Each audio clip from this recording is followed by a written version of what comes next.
there are many ways to garden, but I tell everybody always cover the soil. In fact, I don't even like to till if I don't have to. I like to let that soil just be just as it is, and I like to cover it. Now you might ask, what's the inspiration for that? For that, we're going to go out to the woods. So when you think about healthy soil, think about the healthiest soil. Where would you find that? Where do you think you would find that? Of course, you would find it somewhere where people are not messing around with it, doing stuff. So out here, I'm going to come to a spot where, you know, nobody's really messing with this stuff. Nobody's messing with this stuff. Nobody tends to it. Most of the time, people just walk right on past it. But what I want to show you is that because this stuff has been covered and not messed with, nature has been allowed to do its job. Move this stuff out of the way. Right here. What do you have? You got this nice, soft material, organic material, full of nutrients. All these plants that are growing right here need. Now, this stuff holds water. There is fungi, mycorrhizal fungi that grows. Look at all these roots. You have to break through a lot of root growth right here.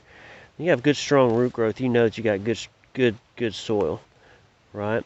So we're going to cover this back up because we don't want to leave anything uncovered.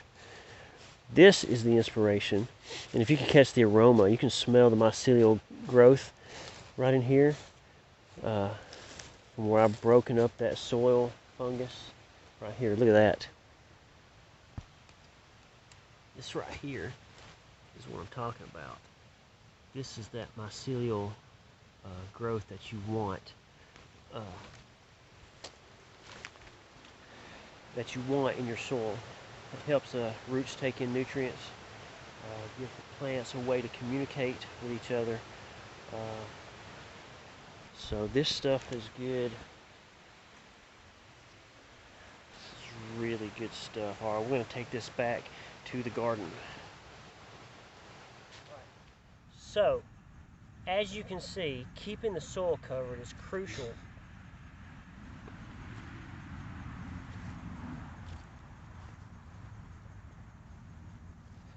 Is crucial to good soil health.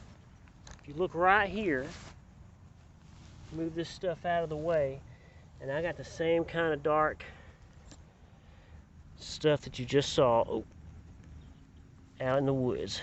Now I got a lot of clay right here.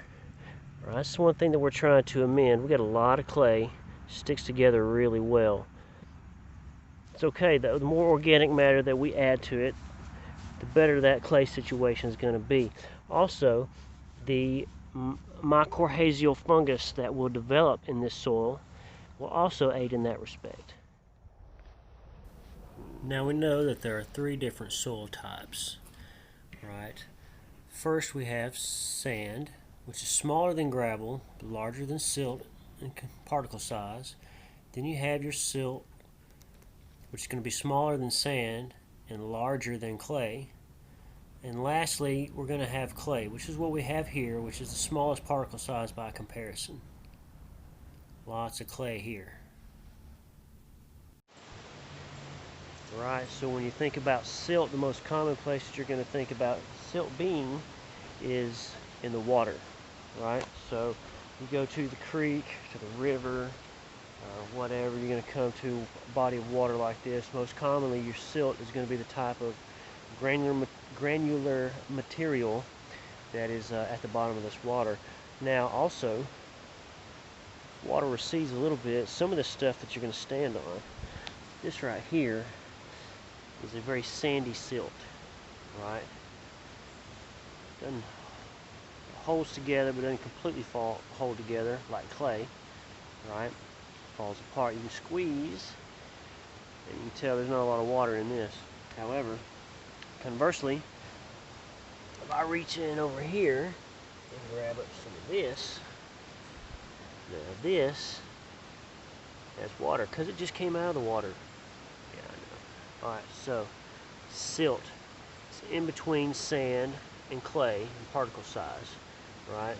also needed to make up good loamy soil. We're going to send this back to the garden. Now, we don't really have silt here, but the addition of organic material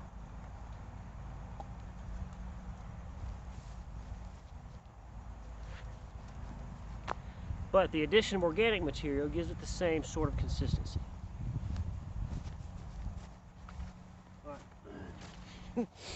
Oh man, look at this. This is awesome to see. This is rabbit turds. Rabbit turds are really good for the soil. All of that good stuff. You can actually look in here and pick these up. These are good. This is good stuff right here. This here, yeah. Now, basically what this is rabbit turd. Okay, so what they eat the grass and all this stuff, and they digest that, and it turns that into this material that can go straight into your soil. It doesn't burn it, and it's immediately, it's a good nitrogen source. It's immediately readily available for your plants. It's good stuff. I really like to see that in my garden.